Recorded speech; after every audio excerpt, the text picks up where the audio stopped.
예. 오늘 말씀 은혜를 작정하신 하나님 이 말씀 가지고 은혜를 나누도록 하겠습니다. 슬플 때는 슬픈 노래를 불러야 되고요. 또 괴로울 때는 괴로움의 노래가 어울리는데 어떻게 우리 마음이 답답하고 쓰리고 슬픈데 예쁜 노래가 불려질 수 있겠습니까? 울밑에선 봉선화, 이쁘기 짝이 없는 그 꽃조차도 우리가 보면서 처량하게 불리면 우리 마음에 심금이 울리는데요. 이렇게 우리의 마음의 상태에 따라서 슬플 수밖에 없는 우리들의 약함을 우리가 어떻게 조절할 수가 있겠습니까? 주님은 성도들의 스토리를 우울하게 끝내실 생각이 없는 것 같습니다. 할렐루야. 우리들의 상태, 마음의 상태가 어떤지 모르겠지만 우리 하나님은 그 성도들의 그 결말을 우울하거나 비참하게 끝내실 생각이 없는 것 같습니다. 오늘 말씀을 보면 우리 하나님의 끝은 당신의 백성들을 향한 긍휼로 나타나고 있기 때문입니다. 본문을 보니까 시온을 향하여 우리 하나님이 진작에 경노하셨습니다. 그런데 유다 족속을 향해서 우리 하나님이 태도를 바꾸셨습니다. 한번 여러분 성경을 보시면서 성경책 14절, 15절을 보시면서 어떻게 하나님의 태도가 바뀌었는지 한번 말씀해 보시겠어요?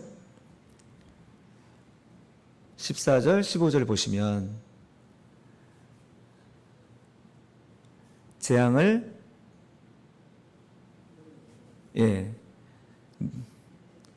내리기로 작정했으나 뜻을 돌이켜 은혜를 베풀기로 이렇게 나와 있죠.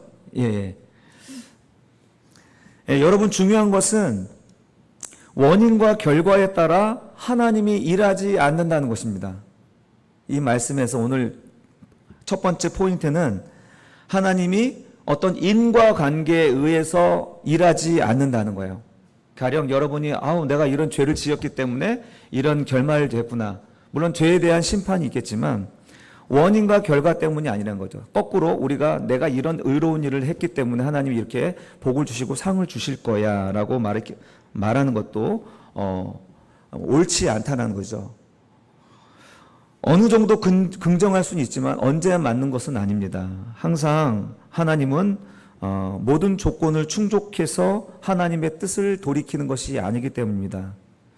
하나님의 은혜가 유다 백성의 회개보다 앞설까요? 아니면 앞서지 않을까요? 유다 백성의 회개가 전제되어야만 하나님의 돌이킴이 있는 걸까요? 오늘 본문 보시면 하나님의 은혜가 유다 백성의 회개보다 앞서 있다라는 사실입니다. 다시 말하면 하나님의 은혜가 있어야지 사실상 진정한 돌이킴이 있다라는 말입니다. 할렐루야. 다시 한번 말씀드릴게요. 하나님의 은혜가 있어야지만이 우리가 회개할 수 있다라는 거예요. 언제나 그렇습니다. 나로 하여금 돌이키게 하시려고 먼저 일하시는 하나님께 우리는 감사해야 할 것입니다. 우리가 지적인 동의로 우리가 지금 여기 이 자리에 있는 것이 아닙니다. 하나님은 나로 하여금 회개하도록 먼저 은혜를 베풀어 주셨기 때문이라는 거죠. 그 당시에는 내가 지적인 동의로 내가 믿었으니까 내가 돌아온 것으로 여겨지시겠지만 우리가 은혜가 충만하여 우리의 눈이 열리면 그때 우리 하나님이 이렇게 나에게 역사하지 않으셨다면 나에게 일하지 않으셨다면 그 은혜가 없었다면 나는 지금 이 자리에 있지 않았다. 한결같이 그렇게 고백하는 것이죠. 어저께 우리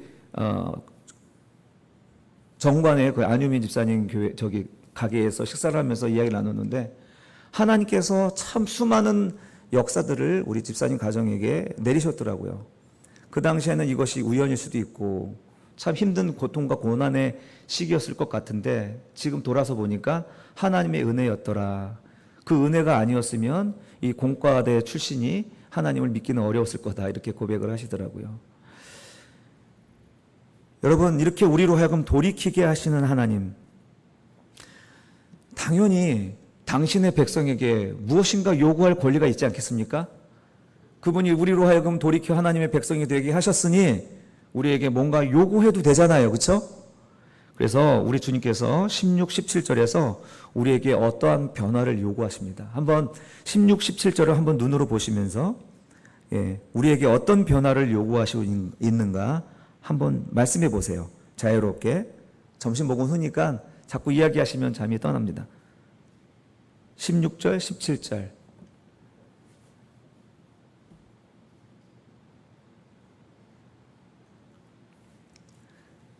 진리를 말하고 진실과 평화의 재판을 베풀어라. 또 17절 보시면 서로 해하기를 도모하지 말라. 거짓 맹세를 좋아하지 말라. 이 모든 것들은 하나님이 미워하는 거다. 이런 것들을 우리에게 요구하고 있습니다. 이제 새롭게 돌이킨 백성들에게 요구하는 것들을 지금 눈으로 확인하셨죠? 주님이 우리에게 요구하시는 것들은 피상적이고 관념적인 것이 아닙니다. 실제적인 것입니다. 실제적인 것을 우리에게 요구하고 있습니다. 그러면서 이런 삶은 결국 신자들로 하여금 구별된 삶을 살아라, 거룩한 삶을 살아라 하는 말씀인 것이죠. 이 말씀은 앞서 스가랴 7장 9절에서 10절의 말씀에서도 이렇게 말씀한 바 있는데 한번 찾아서 한번 같이 읽어볼까요? 찾아서 한 목소리로, 이게 자막 없습니다. 성경에 스가랴 7장 9절에서 10절 말씀을 한번 같이 한 목소리로 한번 읽어보겠습니다. 찾으셨나요? 7장 9절에서 10절. 시작. 만군의 여호와가 이같이 말하여 이르시기를 너희는 진실한 재판을 행하며 서로 인애와 긍휼을 베풀며 과부와 고아와 나그네와 궁핍한 자를 압제하지 말며 서로 해하려고 마음에 도모하지 말라 하였으나, 사실은 이 백성들이 왜 포로가 되고 끌려갔냐면 이와 같은 이런 구체적이고 분명한 거룩한 삶을, 구별된 삶을 살지 않았기 때문이라는 것입니다. 세상 사람들은 그 반대편에서 살았겠죠. 그러나 하나님의 백성들은 방금 이렇게 구체적으로 주신 하나님의 말씀, 이 말씀 토라의 정신이기도 하죠. 이 정신대로 과부와 고아와 나그네와 궁핍한 자를 압제하지 말라. 이게 관념적이지 않잖아요. 구체적이고 실제적인 말씀인데 이것들을 하지 않았기 때문에 하나님의 경로를 일으켰는데, 다시 돌아온 백성에게 똑같은 것을 요구하고 있는 것입니다.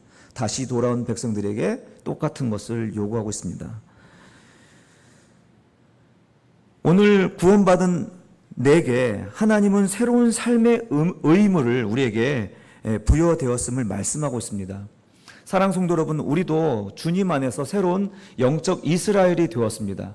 하나님의 경로에서 벗어나 은혜를 입은 자들이 되었습니다. 그분이 오늘 우리들에게 새로운 삶의 의무를 부여했는데, 오늘 읽으신 말씀 그대로입니다. 16절에서 17절 말씀과 방금 읽었던 7장 10절에서 9절의 말씀을 참고해서 우리는 어떻게 이것을 실천할 것인가 한번 나누어 보았으면 좋겠습니다.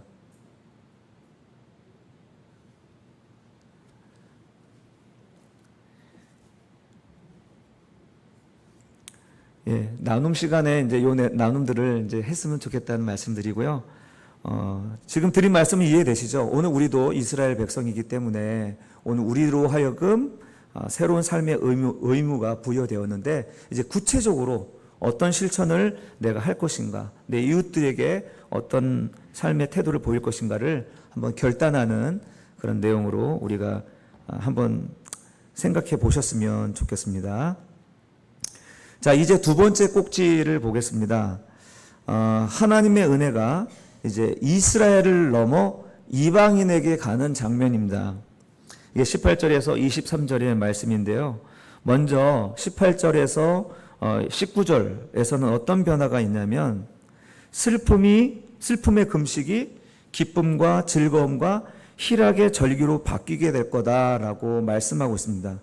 과거를 기억하며 미래에는 당하지 말라는 그 반성의 금식, 이제는 더 이상 경험할 필요가 없으니까 금식이 끝났다. 금식의 끝을 선언하는 것이죠. 이게 금식이 끝나고 이제 희락이 열리는 것입니다. 우리나라 말에 끝나다라는 말이 있습니다. 끝나다라는 말은 모든 것의 종말을 뜻하는 말이기도 합니다. 그러나 이 끝나다라는 말을 더 자세하게 살펴보면 끝에서 난다라는 말입니다. 새로운 시작을 알리는 것이 바로 끝나는 것입니다. 그리스도인들에게는 더더욱 우리는 끝에서 새로운 길이 열리는 것이 아니겠습니까? 끝에 가야 문이 있고요. 끝까지 가봐야 거기서 새로운 것이 열리는 것입니다. 그러니 우리는 그 끝까지 가는 길을 두려워하는 것이 아니라 그 끝에 가는 그 길을 우리는 기대하는 마음으로 종말을 바라보는 것이 성도가 아니겠습니까? 오늘 주님께서는 이 끝에 가서 우리 하나님께서 그 희락과 기쁨의 문을 열어주셨습니다. 근심과 고통의 금식이 끝나고 이제 새로운 기쁨과 희열이 열리는 것입니다. 하나님은 우리 성도들을 우울하고 슬픔 가운데 끝내실 생각이 이와 같이 없으십니다. 그러나 여러분, 우리가 그 끝까지 가봐야 한다는 사실입니다. 그 끝에 어떤 새 문이 열려질지, 어떤 새 길이 열릴지 우리는 기대하는 마음으로 그 종말을 향하여 한 걸음 한 걸음 걸어가는 것이죠. 할렐루야. 아멘. 네. 그리고 이제 20절에서 22절의 말씀입니다. 이스라엘을 둘러싼 주변 나라 백성들에게 어떤 변화가 일어나는지 한번 보시겠습니까? 자, 20절에서 22절 한번 눈으로 보시면서 이스라엘을 둘러싼 주변 나라 백성들에게 어떤 변화가 일어났습니까?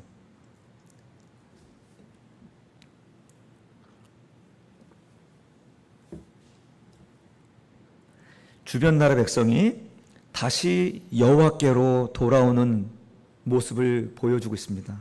그리고 23절을 한번 같이 읽어볼까요? 23절 시작.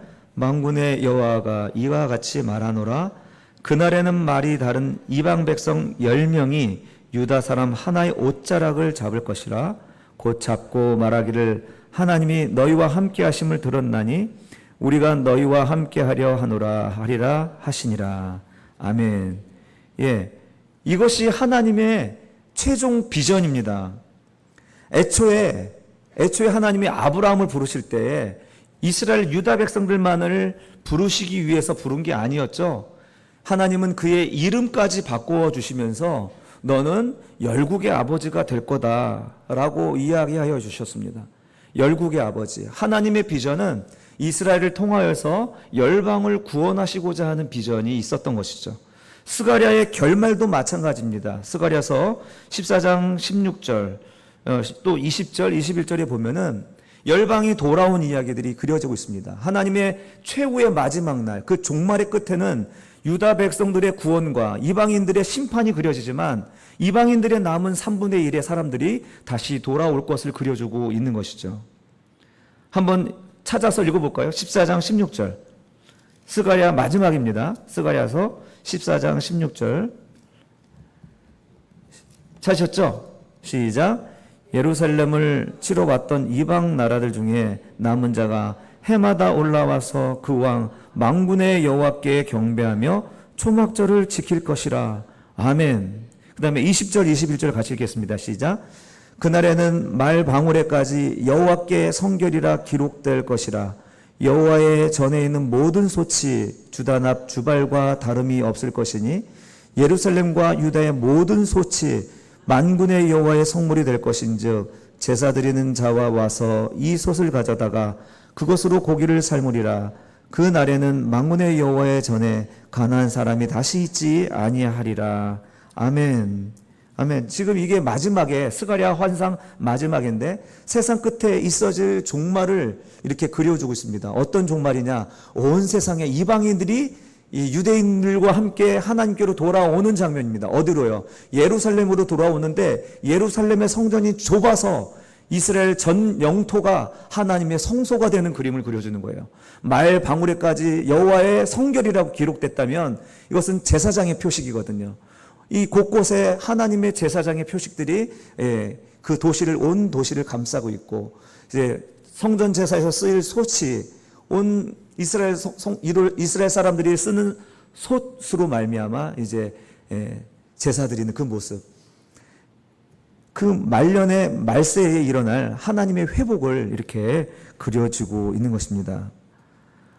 그러므로 사랑하는 성도 여러분, 우리가 이 말세를 살아가는 저희들, 영적으로 이스라엘로 우리를 먼저 불러주셨는데 우리는 우리의 삶 속에서 우리는 어떤 자세로 삶을 살아야 할까요? 우리는 하나님은 단지 내 삶에 그냥 필요한 어떤 액세서리로만 생각하시는 것이 아니라 우리의 삶의 전부로 여기고 그분의 뜻을 따라 오늘을 우리가 살아가야 할 그런 결단을 해야 되는 줄로 믿습니다. 하나님은 오늘 우리들에게, 영적 이스라엘 된 우리들에게 어떤 자세로 살아야 될까 하는 요구를 우리에게 하시는 줄 믿습니다. 우리 나눔지 두 번째 것을 보시면, 두 번째 나눔을 읽어볼게요. 하나님의 심판이 목적이 아니라 세상의 은혜를 베풀기 위함입니다. 하나님의 심판은 온 세상의 구원을 향합니다. 우리가 이 은혜의 통로가 되기 위해 우리가 갖추고 실천해야 할 것이 무엇인지 이야기해보자, 이렇게 나눔지에 기록해놨는데요. 사랑하는 성도 여러분, 우리가 같이 나눴으면 좋겠는데 저도 그렇고 여러분도 그렇고 분위기가 영 모여서 하자는 그런 분위기는 아닌 것 같아가지고, 부부가 되시면 부부께서 우리 이제 이렇게 살면 안 될 것 같아, 하나님이 우리에게 노하실 것 같아, 우리 먼저 부르신 그 부르심의 목적을 향해서 우리는 어떻게 살면 좋을까? 이렇게 나눔을 부부께서 나누시면 좋겠고, 또 가까운 성도님들끼리 이렇게 나눔을 가지셨으면 좋겠습니다. 하나님의 말씀, 설교는 굉장히 휘발성이 강합니다. 한번 선포되고 나면 잘했든 못했든 그냥 우리 귀를 한번 스쳤다가 지나가기 마련이고, 아무리 좋은 설교를 하더라도 일주일이 지나면 다 잊어버리게 되지 않습니까? 이런 나눔이 사실은 필요합니다. 그래서 우린 소그룹으로 지금 나누고 있는데, 소그룹 나눔은 무척이나 좋습니다. 한번 해보신 분들은 좋은 것을 아마 경험했을 텐데, 우리 성도님들 소그룹 나눔에 많이 참여해 주시고, 아직 신청 안 하신 분들은 반드시 참여해 주시기를 간절히 바랍니다. 어쨌든 이렇게 스가랴를 통하여서 우리 하나님은 우리의 종말을 우울하게 슬프게 끝내실 분이 아니라는 것을 우리가 잘 기억하여서 이제 그분을 위하여서 우리가 어떻게 살아야 될 것인지, 그분을 위하여서 구체적으로 우리가 어떻게 실천할 것인지를 우리가 말세를 준비하는 그 성도들로 우리가 살아가시기를 주님의 이름으로 축원합니다.